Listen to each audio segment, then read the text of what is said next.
Le téléphone sonna dans le silence oppressant du salon familial.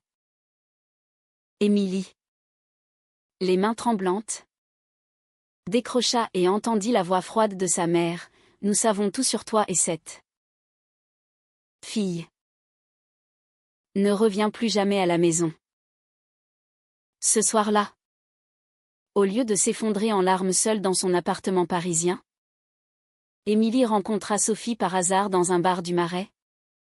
Et cette rencontre inattendue alluma une étincelle qui la propulsa vers une vie qu'elle n'avait jamais imaginée. Émilie avait toujours su qu'elle était différente. À 25 ans, avec ses cheveux blonds cascadant sur ses épaules et ses yeux bleus perçants, elle incarnait l'image parfaite de la jeune femme accomplie que ses parents, des bourgeois conservateurs de la banlieue lyonnaise, avaient élevée. Son père, un avocat respecté, et sa mère, une professeure à la retraite, avaient investi tout leur amour et leurs attentes en elle, la seule enfant de la famille. Mais derrière cette façade, Émilie luttait contre un secret qui la rongeait depuis l'adolescence, son attirance pour les femmes. Elle avait essayé de l'ignorer, sortant avec des garçons pour plaire à ses parents, mais rien n'y faisait. Le jour où ils découvrirent des messages intimes sur son ordinateur, tout bascula. La dispute avait été violente. Son père hurla des mots qu'elle n'oublierait jamais, « C'est contre nature. Tu nous déshonores. » Sa mère pleura, accusant Émilie de détruire la famille. Ils la mirent dehors avec une valise à la main, lui coupant tout soutien financier. Émilie prit le train pour Paris, le cœur brisé, se sentant comme une paria.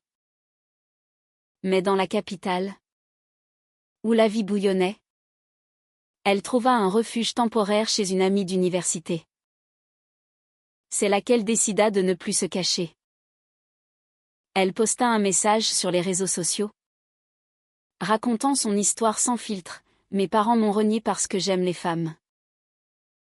Aujourd'hui, je choisis la liberté. » Le post devint viral en quelques heures, partagé par des associations LGBT et des influenceurs.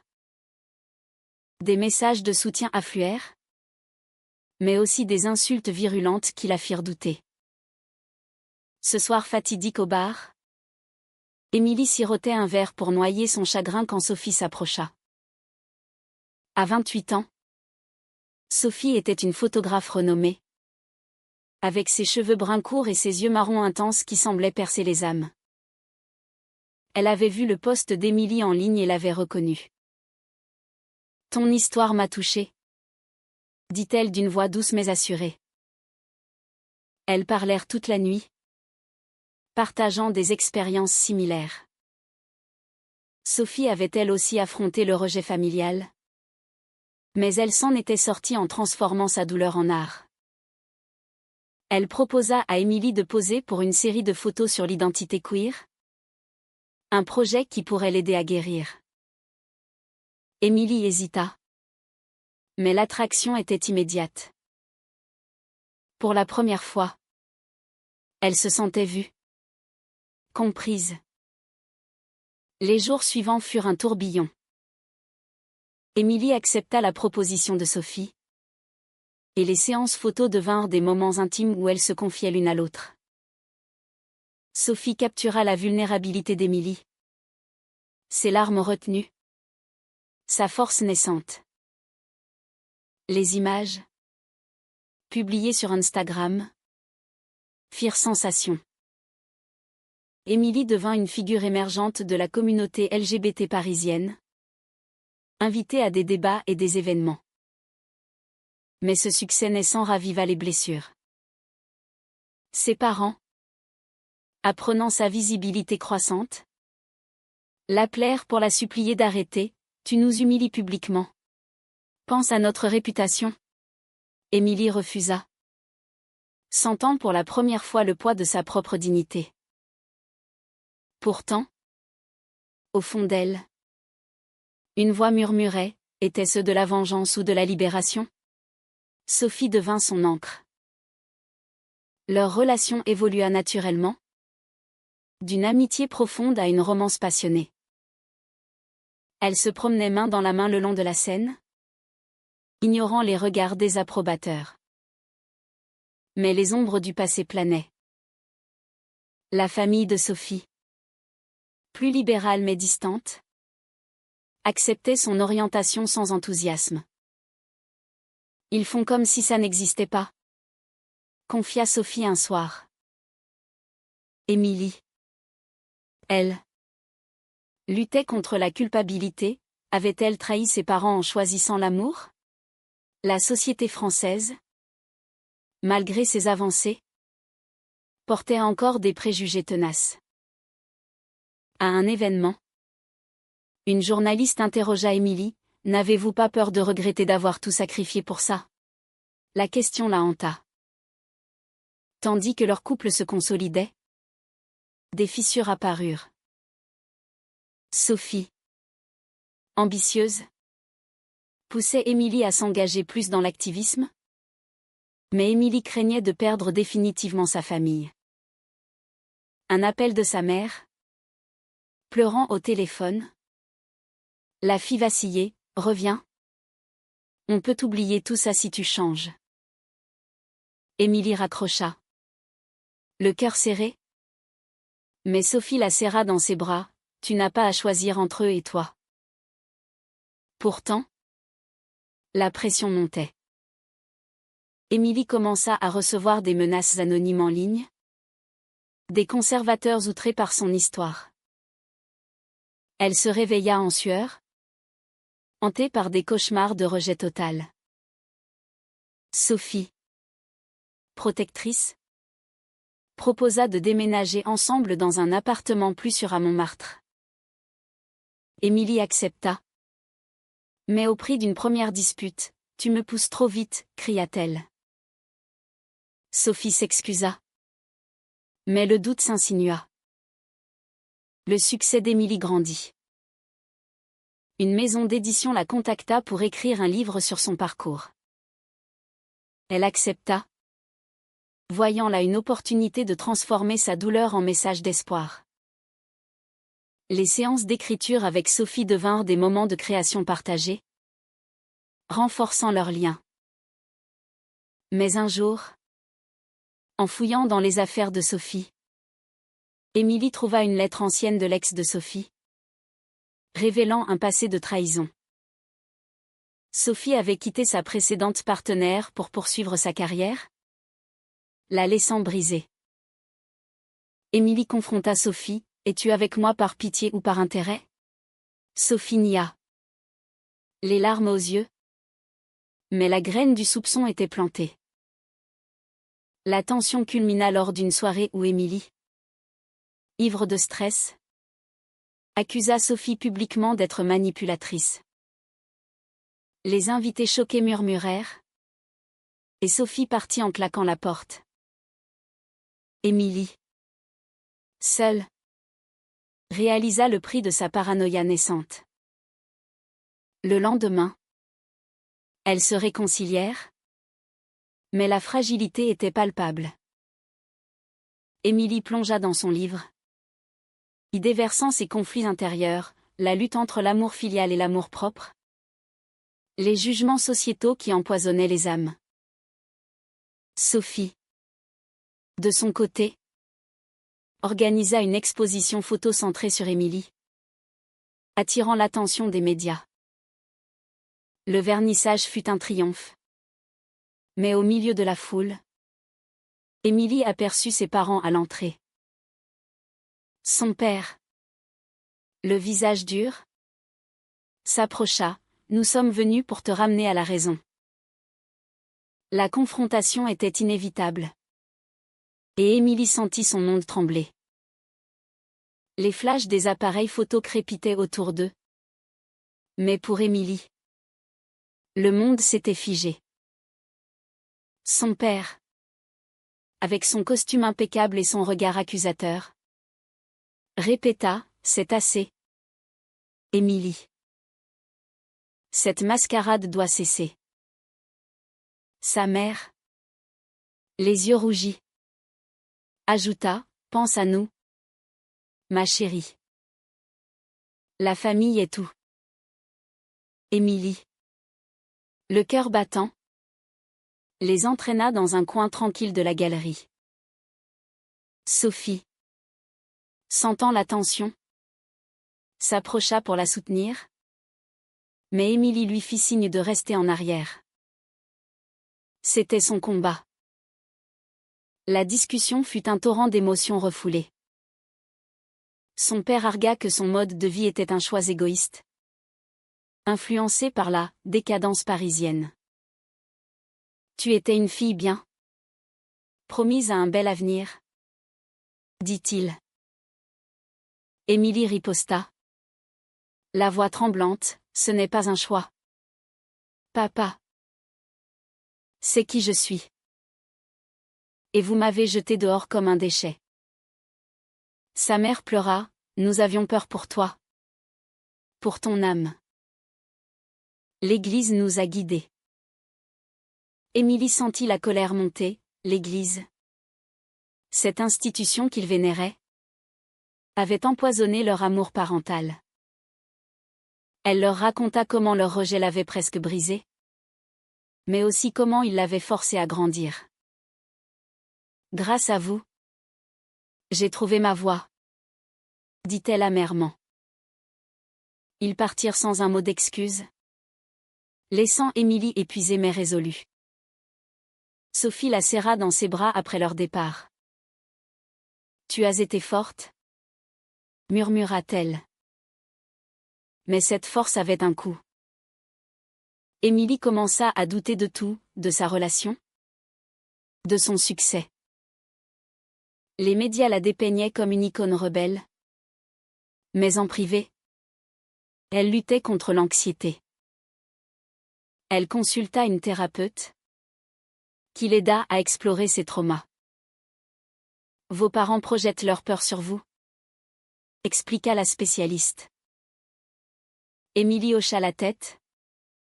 Mais les séances ravivèrent des souvenirs douloureux, les Noëls en famille, les rires partagés. Tout cela perdu à cause d'un amour qu'il ne comprenait pas. Pendant ce temps, Sophie poursuivait sa carrière avec ferveur. Elle reçut une offre pour une exposition à Berlin, ce qui signifiait des mois d'absence. Émilie, occupée par son livre, encouragea Sophie. Mais au fond, elle craignait l'abandon. Et si tu rencontres quelqu'un d'autre, demanda-t-elle un soir. Sophie rit, tu es ridicule. Je t'aime. Mais leurs ébats émotionnels devinrent plus intenses, mêlés de passion et de peur. Un jour, lors d'une interview télévisée, Émilie défendit les droits LGBT avec éloquence, citant des cas de discrimination en France. Le public applaudit. Mais en coulisses, elle reçut un message haineux, les gens comme toi ne méritent pas de vivre. La menace la terrifia. Et elle en parla à Sophie, qui insista pour renforcer leur sécurité.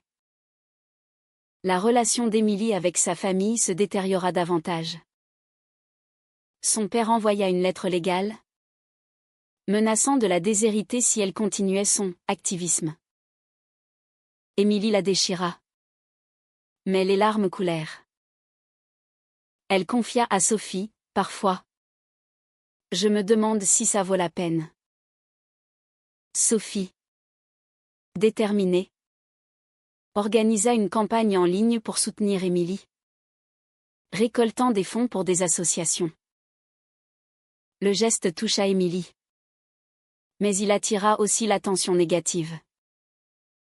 Des tabloïds publièrent des rumeurs sur leur couple, les accusant d'exploiter leur histoire pour la gloire. Émilie confronta Sophie, est-ce que tu fais ça pour moi ou pour ta carrière? Sophie, blessée, répliqua, comment oses-tu? J'ai tout risqué pour toi. La dispute escalada, et Sophie partit pour Berlin plus tôt que prévu, laissant Émilie seule avec ses démons. Seule dans l'appartement, Émilie plongea dans l'écriture. Son livre prit forme.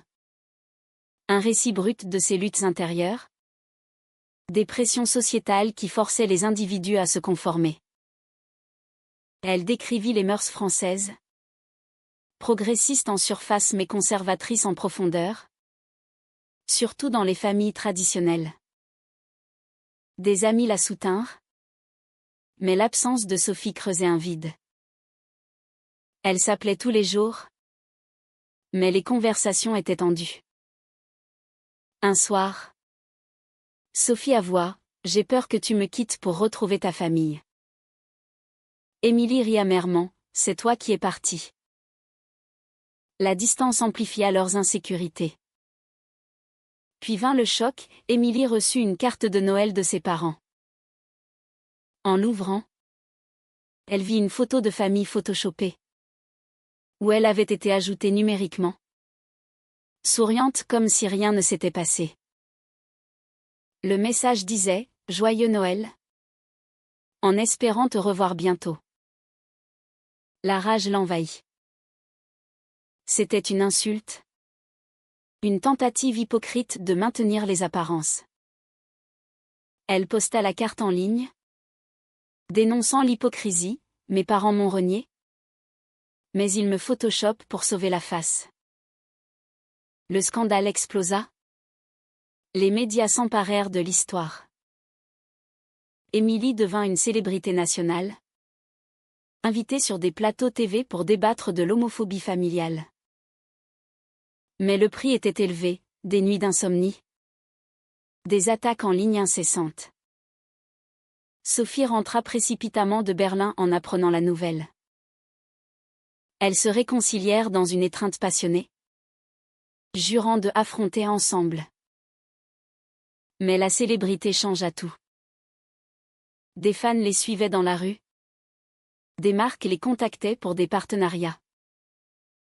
Émilie, autrefois timide, devint une porte-parole charismatique. Mais elle sentait Sophie s'éloigner, jalouse de l'attention. Lors d'un gala, Sophie flirta avec une autre femme pour provoquer Émilie. La jalousie explosa en une scène publique, où Émilie accusa Sophie de trahison. « Tu me fais du mal pour te sentir vivante » hurla-t-elle. Sophie partit en larmes, et Émilie regretta immédiatement. Le lendemain, elles parlèrent des heures. Déballant leur peur, Sophie craignait d'être éclipsée. Émilie redoutait la perte. Elles décidèrent de consulter une thérapeute de couple, explorant les dynamiques toxiques héritées de leur passé. La thérapie révéla des vérités dures. Sophie avait un pattern de sabotage, Émilie une tendance à la victimisation. Elles travaillèrent dur, mais les progrès étaient lents. Entre-temps, le livre d'Émilie fut publié, acclamé par la critique pour sa profondeur psychologique. Elle dédia un chapitre à Sophie, mais aussi à ses parents, questionnant la moralité du pardon. La société réagit diversement, certains louèrent son courage, d'autres la taxèrent d'ingratitude. Émilie, au sommet de sa gloire, se sentait plus seule que jamais. La gloire apporta son lot de trahisons inattendues. Un matin, Émilie découvrit un article dans un journal conservateur, citant des « sources proches » qui la dépeignaient comme une opportuniste. Pire, l'article mentionnait des détails intimes sur sa relation avec Sophie, qu'elle n'avait partagé qu'avec peu de gens. Le soupçon tomba sur une amie commune. Mais en creusant, Émilie réalisa que c'était sa propre cousine, influencée par ses parents, qui avait vendu l'histoire. La douleur fut vive, même la famille élargie la trahissait pour des raisons morales ou pécuniaires. Elle confronta ses parents par téléphone. Vous avez envoyé quelqu'un pour m'espionner? Son père nia. Mais sa voix tremblante le trahit. Émilie raccrocha, se sentant plus isolée dans sa célébrité. Sophie, solidaire, proposa une échappée à la campagne normande pour se ressourcer. Là-bas, loin des caméras, elles redécouvrirent leur connexion. Elles marchèrent sur les plages, parlèrent de rêves d'avenir, un mariage, peut-être des enfants via adoption. Mais la réalité rattrapa vite. De retour à Paris, Émilie fut invitée à un débat parlementaire sur les droits LGBT. Elle y défendit avec passion l'égalité, citant son histoire comme exemple des dommages causés par les préjugés. Les applaudissements fusèrent, mais un député conservateur l'attaqua. Vous détruisez les valeurs familiales traditionnelles. Émilie riposta. Les valeurs familiales incluent l'amour inconditionnel, pas le rejet. Le moment devint viral, renforçant son statut d'icône. Pourtant, les coups personnels s'accumulaient. Sophie, frustrée par l'ombre grandissante d'Émilie, accepta un projet solo à New York. C'est pour nous. Pour équilibrer, dit-elle. Émilie acquiesça. Mais le départ creusa un fossé. Seule, Émilie affronta une vague de harcèlement en ligne, culminant en une menace crédible qui força la police à intervenir. Elle se barricada chez elle, questionnant ses choix. Avait-elle sacrifié trop pour la visibilité? Un appel surprise de sa mère changea la donne. Je lis ton livre, dit-elle d'une voix brisée. Peut-être que j'ai eu tort. Émilie, méfiante, accepta une rencontre neutre dans un café lyonnais. La réunion fut tendue. Sa mère arriva seule, les yeux emplis de regret. Ton père est têtu? Mais je vois ta douleur maintenant.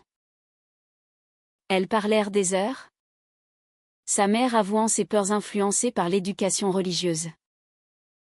Émilie partagea ses blessures, mais refusa de pardonner facilement. Vous m'avez brisé. Sa mère promit d'essayer de changer. Mais Émilie rentra à Paris dubitative. Sophie, de retour de New York, apprit la nouvelle et explosa. Tu vas te laisser manipuler? Émilie défendit. C'est ma famille. La dispute révéla des fractures profondes. Sophie voyait en cela une trahison à leur couple. Émilie un espoir de réconciliation. La tension culmina lors d'une fête d'anniversaire pour Émilie. Sophie, jalouse, embrassa une connaissance devant tout le monde. Émilie, humiliée, partit en furie. Le lendemain, Sophie s'excusa. J'ai paniqué. Je me sens invisible à tes côtés. Émilie, blessée, questionna leur avenir. Pouvons-nous survivre à ça? Elles décidèrent d'une pause, Sophie déménageant temporairement. Émilie, seule, plongea dans l'activisme, organisant des ateliers pour jeunes LGBT rejetés. Cela lui donna un but. Mais les nuits étaient hantées par le manque de Sophie. Puis, un scandale éclata, des photos truquées d'Émilie avec une autre femme circulèrent en ligne, orchestrées par des opposants conservateurs. Les médias s'emballèrent, et Sophie, croyant les rumeurs, l'accusa de trahison. Émilie nia, prouvant le montage, mais le mal était fait. Comment as-tu pu douter de moi? Cria-t-elle. Sophie, honteuse, admit ses insécurités. Elles se réconcilièrent, Mais la confiance était ébranlée. Entre-temps, les parents d'Émilie refirent surface, envoyant une nouvelle carte photoshopée pour Pâques. Émilie la brûla, symbolisant son refus des faux-semblants. La célébrité d'Émilie atteignit son apogée avec un documentaire sur sa vie. Les tournages révélèrent des vérités crues, interviews avec ses parents, qui défendirent leur position morale, et avec Sophie, qui exprima ses doutes. Le film, diffusé sur une chaîne nationale, provoqua un débat sociétal sur l'homophobie internalisée. Émilie reçut des prix, mais aussi des critiques, certains l'accusèrent de sensationnalisme. Au milieu du chaos, elle reçut une lettre de son père: « Je suis fière de ta force, même si je ne comprends pas. » C'était un pas timide, mais suffisant pour semer l'espoir. Sophie et Émilie, renforcées par la thérapie, décidèrent de se marier civilement. La cérémonie intime, à la mairie de Paris, fut un moment de joie pure. Mais les ombres persistèrent, les parents d'Émilie n'assistèrent pas, envoyant seulement un message froid. Sophie, de son côté, invita sa famille, qui vint à contre-cœur. Le mariage marqua un tournant, mais aussi une nouvelle épreuve, la pression médiatique sur leur vie privée. Émilie écrivit un article sur les défis des couples LGBT, questionnant les normes sociétales. La réponse fut polarisée, alimentant des débats en ligne. Au fil des mois, Émilie équilibra sa vie, activisme modéré. Temps pour Sophie. Mais un appel urgent de sa mère brisa la paix: « Ton père est malade. Il veut te voir. » Émilie hésita, pesant le pardon contre la douleur passée. Sophie la soutint: « C'est ton choix. Mais ne te perds pas. » Émilie partit pour Lyon, le cœur lourd, prête à affronter les fantômes du passé. À l'hôpital, l'odeur antiseptique rappela à Émilie les visites d'enfance chez sa grand-mère. Son père, amaigri sur son lit, leva les yeux vers elle. « Merci d'être venu, » murmura-t-il. Sa mère, à côté, serra sa main. La conversation fut laborieuse, il admit ses erreurs, influencé par une éducation rigide. « J'avais peur de l'inconnu, » dit-il. Émilie, les larmes aux yeux, exprima sa souffrance: « Vous m'avez fait douter de ma valeur. » Il s'excusa sincèrement. Pour la première fois. Sa mère ajouta: « Nous voulons faire partie de ta vie. Si tu nous laisses. » Émilie promit de réfléchir, mais rentra à Paris avec un mélange d'espoir et de méfiance. Sophie l'accueillit avec tendresse, mais la nouvelle raviva leur tension. « Et s'il te manipule pour te changer ?» demanda-t-elle. Émilie rassura: « Je suis plus forte maintenant. » Pourtant, les interactions avec ses parents augmentèrent, appels réguliers, visites prudentes. Sophie se sentit menacée, craignant que Émilie ne sacrifie leur couple pour la réconciliation familiale. Lors d'un dîner, elle explosa: « Choisis, eux ou nous. » Émilie, choquée, répliqua: « L'amour n'est pas exclusif. » La dispute mena à une séparation temporaire, Sophie partant chez une amie. Seule, Émilie réfléchit à ses choix moraux. Était-il éthique de pardonner sans condition? La société française, avec ses débats sur la famille, offrait peu de réponses claires. Elle organisa un panel sur le pardon dans les familles LGBT, invitant experts et témoignages. Les discussions révélèrent des perspectives variées, certains prônaient la coupure totale, d'autres la guérison progressive. Émilie, au centre, partagea son dilemme, suscitant empathie et controverse. Sophie revint. Apologétique, j'ai peur de te perdre. Elles travaillèrent sur leur communication, reconnaissant que leur trauma influençait leur réaction. Leur relation s'approfondit. Mais les défis persistaient.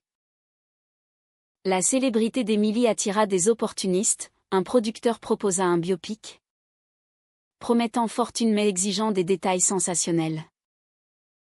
Émilie refusa, priorisant l'authenticité. Sophie, fière, la soutint, mais avoua ses propres ambitions, un livre photo sur leur histoire. Émilie hésita, n'est-ce pas exploiter notre douleur? Sophie insista, c'est de l'art. Pour aider les autres. Elle compromit, coécrivant le projet. Puis, une trahison majeure frappa, une proche collaboratrice d'Émilie vendit des enregistrements privés à la presse, révélant des disputes intimes. Le scandale éclaboussa leur mariage. Les tabloïds titrant « Le couple lesbien iconique au bord de la rupture ». Sophie, furieuse, accusa Émilie d'être trop confiante. Émilie, dévastée, traîna la traîtresse en justice. Le procès, médiatisé, exposa les vulnérabilités des figures publiques LGBT. Émilie témoigna avec dignité, nous méritons la privacy comme tout le monde. Le verdict en sa faveur fut une victoire, mais le dommage émotionnel était profond. Ses parents, apprenant le scandale, offrirent leur soutien, une visite à Paris. Pour la première fois, ils rencontrèrent Sophie. La soirée fut awkward, son père posa des questions maladroites. Sa mère tenta la cordialité. Sophie, polie mais distante, observa. À la fin, son père dit, « Je vois que vous vous aimez. » Peut-être que j'avais tort. C'était un pas géant. Mais Émilie sentit le poids des années perdues. La vie reprit, avec des hauts et des bas. Émilie lança une fondation pour soutenir les jeunes LGBT rejetés, canalisant sa gloire en actions concrètes. Sophie exposa internationalement, leur couple devenant un symbole de résilience. Mais les conflits intérieurs persistaient, Émilie luttait contre la culpabilité de son succès bâti sur la douleur. Sophie contre l'ombre de la célébrité d'Émilie. Lors d'une retraite en Provence, elles affrontèrent ces démons, jurant fidélité éternelle. Pourtant, un ultime twist survint, Émilie découvrit que ses parents avaient photoshopé non seulement des cartes, mais aussi des albums familiaux entiers, effaçant son absence. Confrontés, ils avouèrent, c'était pour nous consoler. Émilie, outrée, coupa les ponts temporairement, vous devez accepter la réalité. Pas la falsifier. Sophie la soutint. Mais questionna, es-tu prête à les perdre pour de bon? Émilie réfléchit, pesant les enjeux moraux. Le climax arriva lors d'un événement majeur, un festival LGBT à Cannes, où Émilie fut honorée. Sur scène, elle parla de ses luttes, remerciant Sophie et, à la surprise générale, invitant ses parents. Ils vinrent. Et dans un moment émouvant, son père s'excusa publiquement. La foule applaudit. Mais Émilie savait que le vrai travail commençait.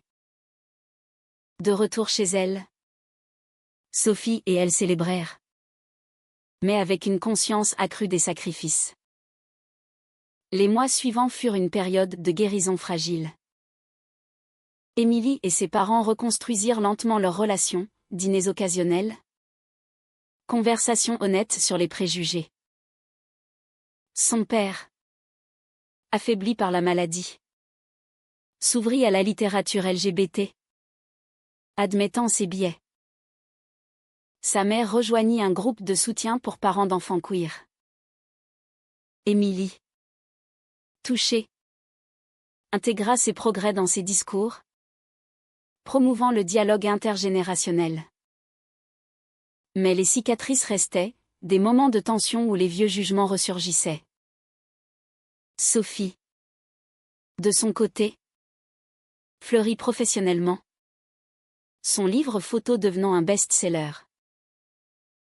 Leur couple, testé par le feu, émergea plus fort, avec une communication ouverte. Elles adoptèrent un chat, symbole ludique de leur foyer stable. Pourtant, la société continuait de challenger, des lois anti-LGBT proposées par des politiciens conservateurs ravivèrent les peurs. Émilie mena des manifestations à Paris, place de la République, criant pour l'égalité. Sophie captura ces moments en images, immortalisant la lutte.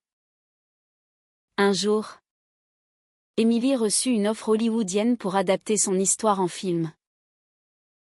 Tentée par l'impact global, elle consulta Sophie, ça pourrait changer des vies. Mais à quel prix? Sophie, sage, répondit, seulement si ça reste fidèle à nous. Elles refusèrent, préférant l'authenticité à la gloire. Au lieu, elles fondèrent un podcast sur les expériences queer, partageant des histoires anonymes. L'émission toucha des milliers, fostering empathie. Mais les dommages passés refirent surface lors d'une crise. Sophie, stressée par une exposition ratée, replongea dans de vieux patterns, flirtant avec une collègue. Émilie, apprenant cela, confronta, c'est la trahison ultime. Sophie, repentante, expliqua, c'était de la peur, pas de l'amour. Elles naviguèrent la crise via thérapie. Émergent avec une compréhension plus profonde des faiblesses humaines. Émilie réfléchit aux choix moraux, pardonner était-il faiblesse ou force? La famille d'Émilie s'intégra progressivement, un Noël partagé, où Sophie fut accueillie chaleureusement. Son père, en rémission, offrit un toast à la famille, telle qu'elle est. Émilie pleura de joie, mais savait que le chemin était long. Les préjugés sociétaux persistaient, avec des attaques en ligne sporadiques. Elle répondit par l'éducation, organisant des ateliers scolaires sur la diversité. Au sommet de sa carrière, Émilie publia un second livre, explorant les dilemmes éthiques des relations queer face aux normes. Acclamé, il provoqua des débats, était-il juste de exposer sa famille pour le bien commun? Émilie, dans des interviews, admit les ambiguïtés, chaque choix a un prix.